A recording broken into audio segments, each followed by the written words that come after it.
I think that'd be a good album cover.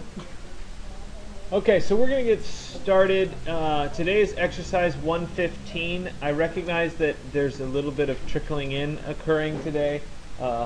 Probably daylight savings time caught up with a few people. Maybe not. It is still an ongoing class, so thank you all for being here. Hopefully everybody else will decide to show up too. So we switch today from the world of InDesign into the world of Illustrator. As I said, we start to move faster and faster as we go along. The biggest thing that we're going to concentrate on today is the pen tool and how the pen tool works.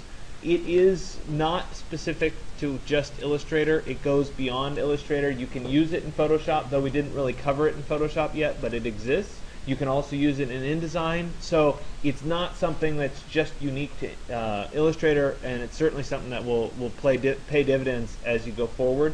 We will spend 2 whole class days dealing with the pen tool and learning how to use the pen tool because it takes a little while to get used to it. When I start doing it today, I will make it look very easy. It's because I've been doing it for a long time, so I'm expecting things to go slowly and for you to start learning it. The easiest way for me to give you a bunch of practice with the pen tool is for you to basically do a lettering sheet where we actually make letters. It is not actually about creating a font. If we were creating a true font, there'd be a lot more to it. We'd be using a specialty application, but this is a good kind of way of learning letters, learning the pen tool. At the same time, you will get an actual usable font out of it at the end. It won't look exactly like it looks in your Illustrator version, but it'll be kind of close, and it gives you some reward for working on this for 2 days. So today is font day 1. We'll do font day 2 next class. I've gone ahead and I pulled up exercise 115, and I've done my best to make this an easy process for you. At the bottom of exercise 115 is a Illustrator template for exercise 115. All you have to do is right click on that template and say save link as, and you'll want to save that to your flash drive, right, which I've already done right here. And once you've downloaded that, you'll need to open Adobe Illustrator CS6. Remember, by default, if you just click on the file that you downloaded, it'll open CS3. You don't want to be working in CS3, trust me. CS6 is significantly better in the world of Illustrator. So I'll go to Adobe Design Standard CS6, and I'll go ahead and open Adobe Illustrator CS6. Okay. Once that's done, right, I'll go to File and then Open, and I'll pick that Exercise 115 template file. All right. So this is Adobe Illustrator. It looks an awful lot like Photoshop, and it looks an awful lot like InDesign. So it should be relatively easy to get used to. You're seeing that the Adobe stuff tends to look the same. To me, this is awfully close to InDesign. They're almost identical in their setup. Photoshop's a little bit different, but very similar still, nonetheless. So this is Illustrator. At the top of Illustrator, we have our traditional menu structure. Gives you access to most of the commands. Over here on the right side, we have something called Essentials, but this will also give us specific toolbar layouts for whatever we're doing. Essentials will work just fine for what we're doing today. Recognize that there are other options out there for you, depending on what you're trying to do and what you're trying to create. Essentials will work just fine for today. Okay? Down the left side here, we have our tool set. Looks very similar to the InDesign tool set. We have both a black arrow and a white arrow. The white arrow is the direct selection tool. We're going to use that a fair amount today. As we continue down here, there's a pen tool. Looks like kind of an old school fountain pen in its look. We have a type tool. We have lines. We have rectangles, that sort of thing. As we continue coming down here, we have the free transform tool. We also have the width tool, which I'll share with you today as well. As we continue coming all the way down here, we have both a fill color and a stroke color, much like the world of InDesign. Fill color, stroke being the outline, fill being the fill, obviously. And so we'll work through those as well. On the right side here, we have a variety of panels that can be opened and closed. Most important one that we're going to be working with today is the layers panel. It looks like 2 squares on top of each other.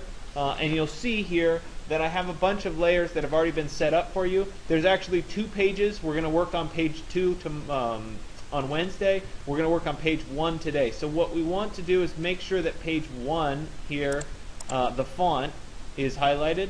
You'll also see that the guides and the background imagery is locked. Both of those have little locks next to them. That's so that you can draw without changing any of the guides or anything like that. Again, I set up the guides to try to help you.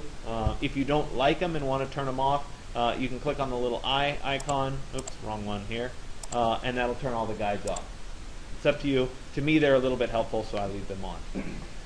Across the top here in this ribbon is the context-specific tool options. So if, for example, I have the pen tool selected, the options that are available here will deal specifically with the pen tool. Right? If I have, say, the width tool selected, these may change. It depends on what we're doing. It's exactly like Photoshop, exactly like InDesign. Okay? There are other options over here on the right side. We have something called brushes that'll let you play around with that. We'll spend a lot more time. We'll actually spend a whole class talking about brushes and what they do. So it's not critical that you go into it today, but it is available there. We also have some stroke options. If you're not seeing the full panel here, sometimes there's just a simple version showing. You can click on the little triangle with 3 lines and say show options, and that'll give you all the options. We'll play a little bit around with this today. It just has to do with how the ends of lines are finished or how the corners are done. So I can show you that as well as we go along. Okay, so what we're doing is basically working with the pen tool, and I'm going to walk you through kind of how that pen tool works. Unfortunately, on the projector, you don't see the grayed out image in the background of what letter is supposed to be there. For you guys, you'll see it. It is merely a guide for what we're doing, not something that's specific. So let me come over here, and I'm going to start with the letter A for right now. We can come back up and do the numbers later on, but I think A is a good place to start. Okay?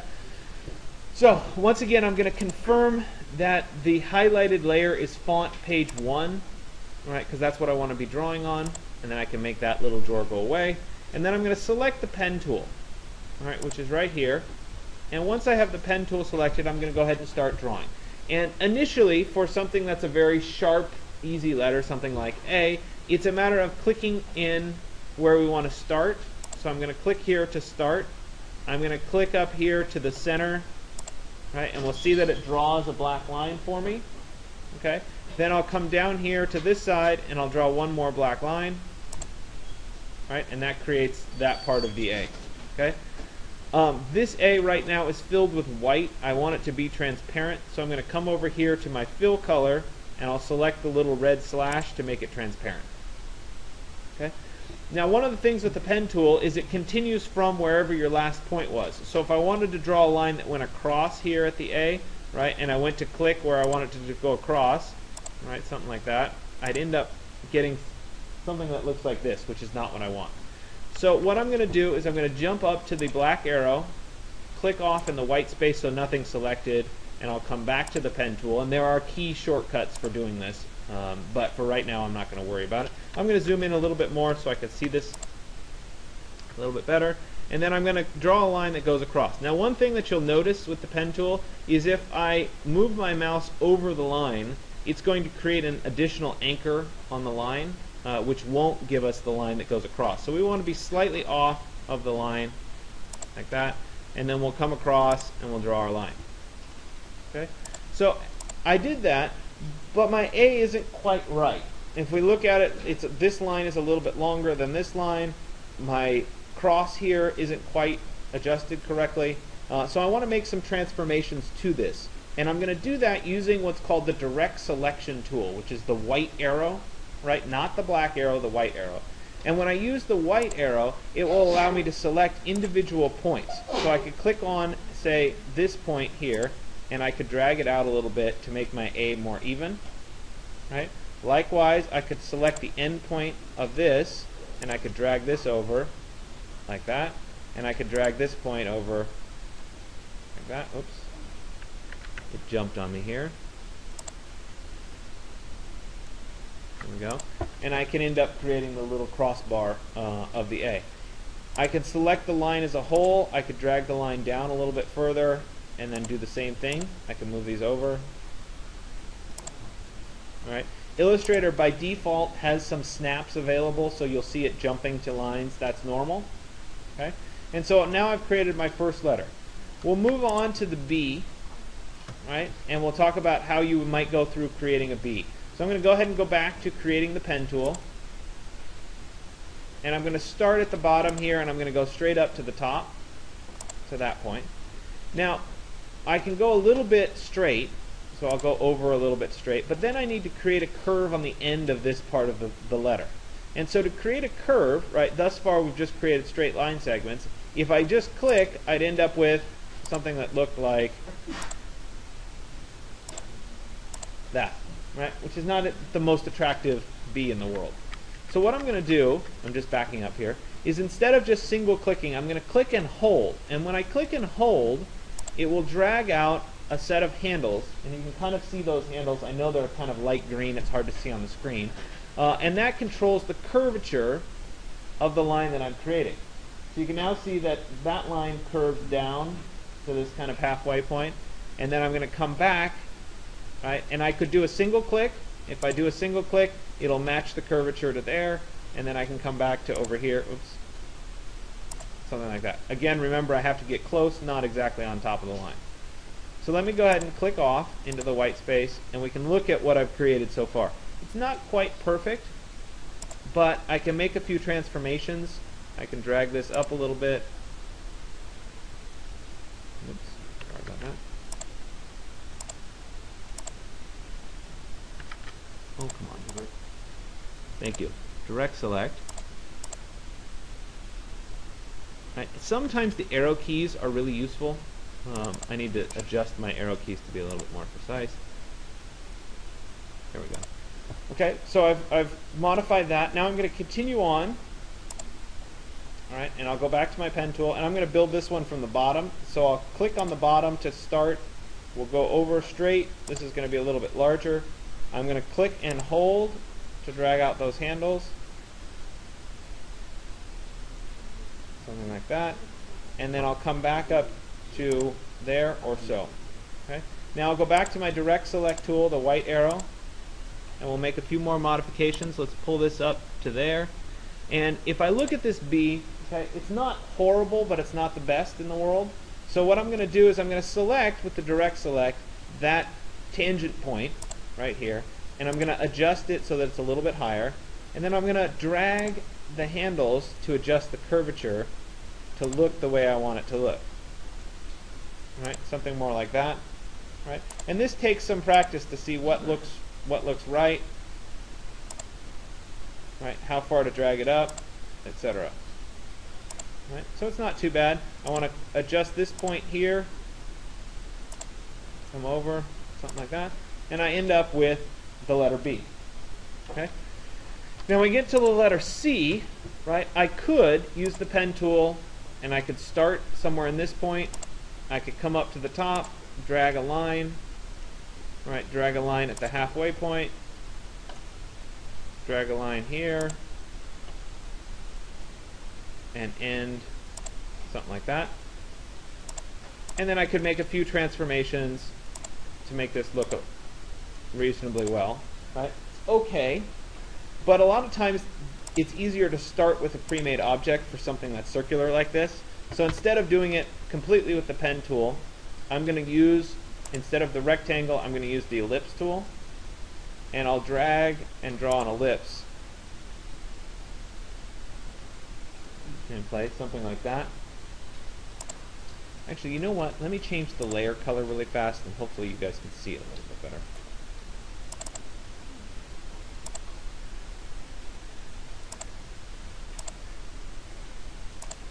Might be a little bit easier to see, I'm hoping. Okay, so that's still not the best. Hold on.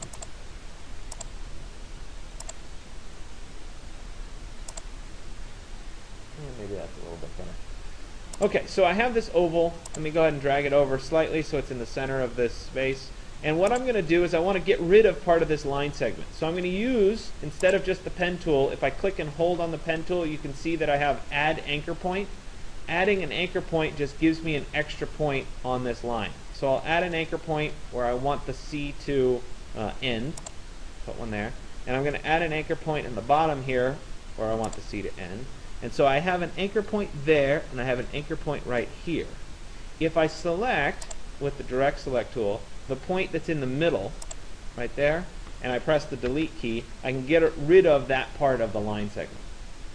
Okay? And so I end up with a nice symmetrical C, which can be very helpful instead of trying to create it completely from scratch. Okay? So let me go over to D here, and I'll go back to the pen tool. This time I'm going to go straight down, right? And I'm going to create one point that's in the center, about like that. And I'll come back up to the top, and I have the D. Now this probably needs a little bit of modification as well, so let me drag it, right, make a few adjustments, and there you go, I end up with the D. Right? E is obviously pretty easy, right? F is pretty easy, etc. So when we come down here and we get to some of the harder letters, like an S. Okay? An S is really going to test your ability. I'd save that toward the end, right? An S basically you're going to have to do by hand. Pretty hard to combine shapes for it. But I'll start here. And one of the keys is understanding where the other points should be, where the control points should be. So I'm going to create one point that's about here. Right? I'll create another point that's about here. I'll create another point that's about there. One there, and one at the end. Okay? It's a little kinky here, so I need to adjust my tangency.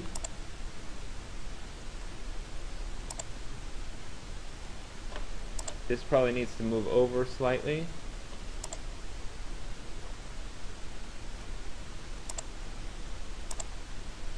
Probably needs to get a little bit taller.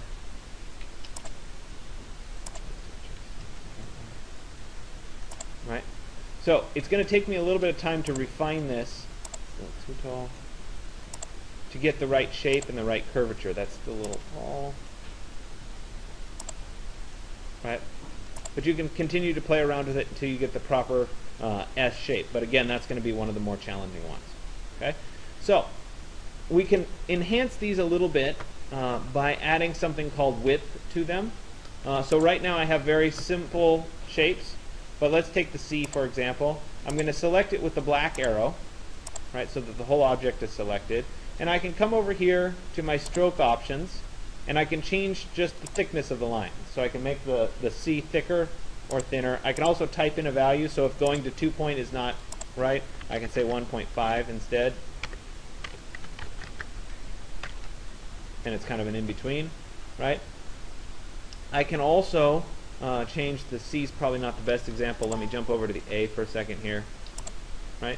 I can also change how the corners are done. So right now, if we look at the top of the A, see how it's pointed? Right? If I select that point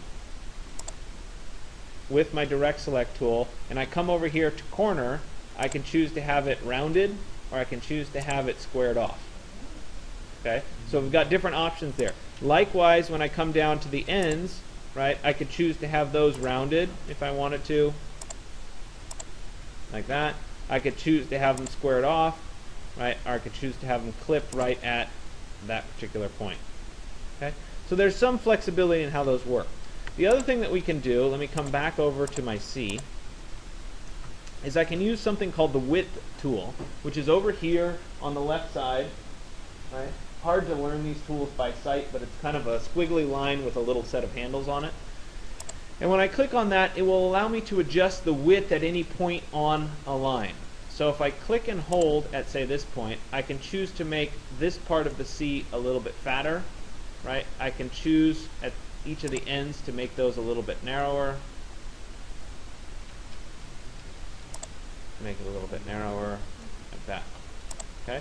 So I can stylize the C a little bit. It takes some practice to get used to how this works, right? Let me come back to the B here, and we'll make some adjustments to the B, right? Let's change. You're being annoying, aren't you? Right? Obviously, it's making that very thin. That wasn't what I wanted. There we go. Right? Maybe that one actually needs to be a little bit thinner. Down a little bit.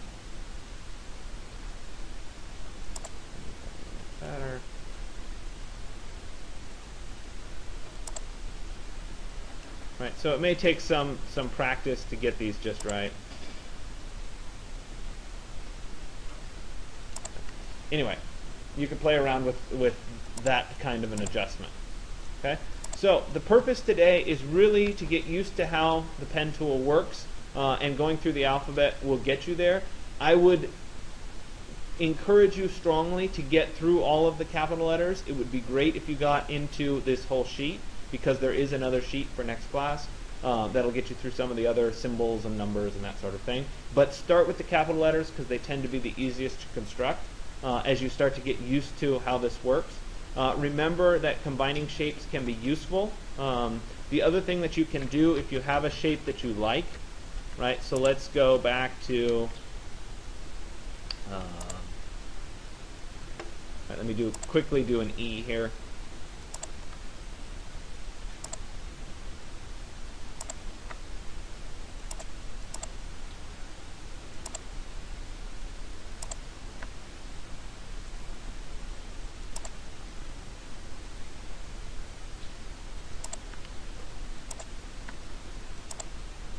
Alright, so let's say I have an E that I like. It's really an ugly E, but whatever. Right? I can hold Shift and select these. I can copy it, Control C, and then paste, Control V. And I can drag this over to the F, which is a very similar shape. And I can then do some modifications, like we can move this up to make the F. I can come in here with the direct select tool, select this last endpoint, press delete, and that goes away. And obviously this needs to get a little bit longer. That, maybe even a little bit longer. Right, and I can create the F out of the same shape. So if you have a shape that you like, you can copy and paste it. Likewise, the C and the O are probably very similar, so a lot of times you'll want to copy and paste those. You kind of get the idea. An M and an N are similar. They're just half of each other. So you can kind of play around with it. An L is obviously very similar to an E, so I could take this part of the E, Control C, Control V, right? And then use the direct select, the white arrow, to select that last endpoint, press delete, and I get the L. So you get the idea how you can kind of copy and paste letters. Okay? So I'm going to turn you loose on this. If you have trouble or you're trying to learn something or it's not working for you, let me know and I'll try to help you through it on an individual basis. Okay? Are there any questions about the pen tool just yet? No? Remember that you have your lecture poster due on Wednesday. So if you're finished with this really quickly, work on that as well. Okay? This Wednesday.